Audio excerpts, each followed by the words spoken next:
कोशिश करो कि इंसान की रूह को जख्म मत दो, क्योंकि जिस्म के जख्म को सही करने के लिए हजारों दवाएं और हजारों तबीब बाजार से मिल जाते हैं, लेकिन रूह का जख्म ठीक करने के लिए कोई भी नहीं मिलता।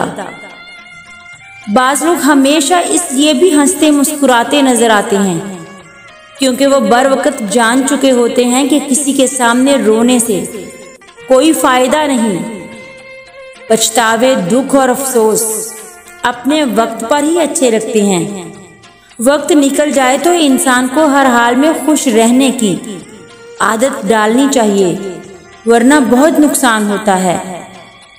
मेरा उस शहरे अदावत में बसेरा है जहां, मेरा उस शहरे अदावत में बसेरा है जहां लोग सजदों में भी लोगों का बुरा सोचते हैं। जो वालिद की कदर करता है वो कभी गरीब नहीं होता, और जो माँ की कदर करता है वो कभी बदनसीब नहीं होता।